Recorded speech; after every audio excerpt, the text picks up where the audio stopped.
वैसे वैसे ही जीवन में आनंद का संवर्धन होता चला जाता है। आप सभी को प्रणाम निवेदित करती हूँ और आइए आज आपको लेकर चलती हूँ एक अनूठे सफर पे। कहाँ ये तो मुझे भी नहीं पता, क्योंकि मैं खुद एक्सप्लोर करने जा रही हूँ, लेकिन अद्भुत रास्ता है।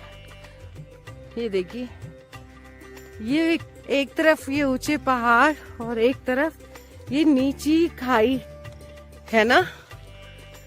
तो और ना इधर मना है जाना, लेकिन फिर भी जा रही हूँ।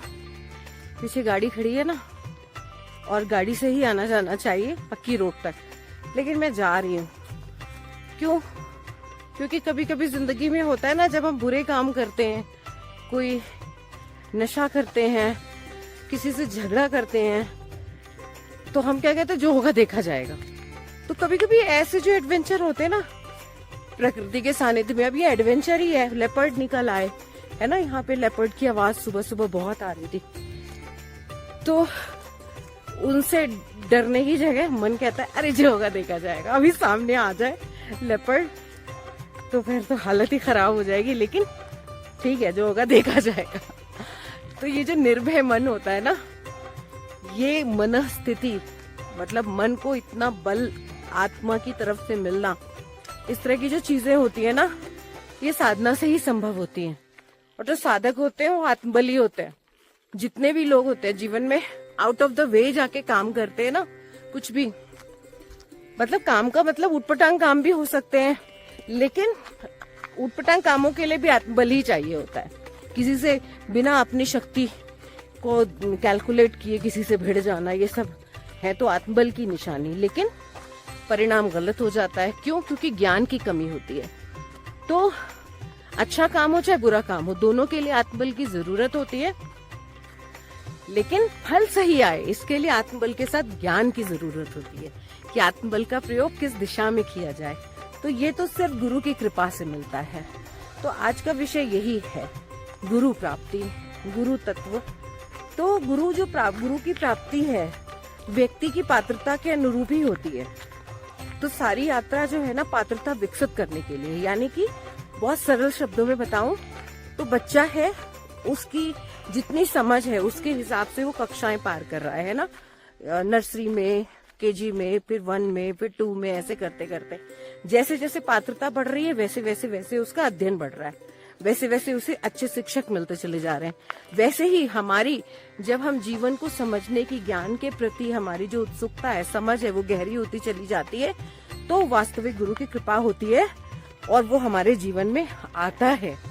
और दूसरी बात कि यदि गुरु आ चुका है, गुरु का पदार्पण हो चुका है, वास्तविक गुरु का, गुरु घंटाल की बात नहीं हो रही है, उन लोगों की बात नहीं हो रही है जो अभी अपने वेशभूषा को ही संभालने में लगे हैं, है ना, जो अभी अपने गहनों, कपड़ों, इन्हीं से उनका मोह भंग नहीं हुआ है।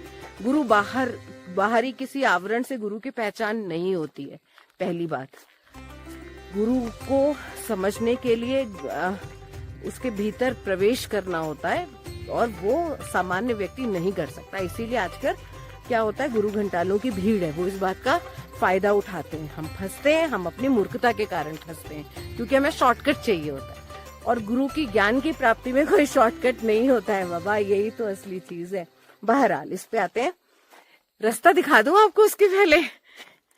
हाँ है ना, अगर जरा सी बारिश हो गई और इधर से ये देखिए कहीं ऊपर से आ गया कोई लेपर्ड, तो फिर तो मैं गई, लेकिन मैं डर नहीं रही हूँ। मैं ना वापस चलती हूँ यहाँ से, क्योंकि आगे पता नहीं कहाँ तक ऐसा रास्ता है। बहरहाल, तो मैं क्या बात करी थी, यदि आपके जीवन में वास्तविक गुरु का प्रवेश हो चुका है, आगमन हो चुका है ना हमारे जीवन में, तो भी उसको तत्व से पहचानना। हम गुरु को समझ ही नहीं पाते पूरे जीवन, उसको तत्व से पहचानना ये बहुत बड़ी बात होती है। और ये कार्य भी इसी पर निर्भर करता है कि हम अपनी पात्रता का जैसे जैसे विकास करते चले जाते हैं, गुरु तत्व हम आत्मसात करते चले जाते हैं। और जैसे जैसे गुरु के प्रति हम जागरूक होते हैं, वैसे वैसे गुरु की कृपा प्राप्ति के प्रति भी जागरूक होते चले जाते हैं। और गुरु ज्ञान का पर्याय है। तो बस यही है कि जैसे जैसे हमारी पात्रता विकसित होती चली जाती है वैसे वैसे गुरु को हम तत्व से समझने लगते हैं। और जैसे जैसे ज्ञान के प्रति जागरूकता आती है, ज्ञान की झलक मिलती जाती है, वैसे वैसे ही जीवन में आनंद का संवर्धन होता चला जाता है। वास्तविक आनंद की ओर बढ़ते चले जाते हैं, है ना। वास्तविक जीवन की वास्तविकता को समझ पाते हैं और उसके बाद कुछ नहीं, उसके बाद तो वही है जो ये है, ये देखिए।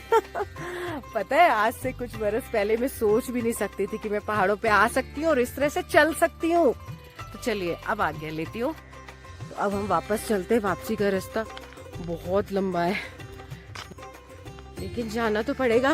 आ गई हूँ तो आप लोगों से आज्ञा लेती हूँ।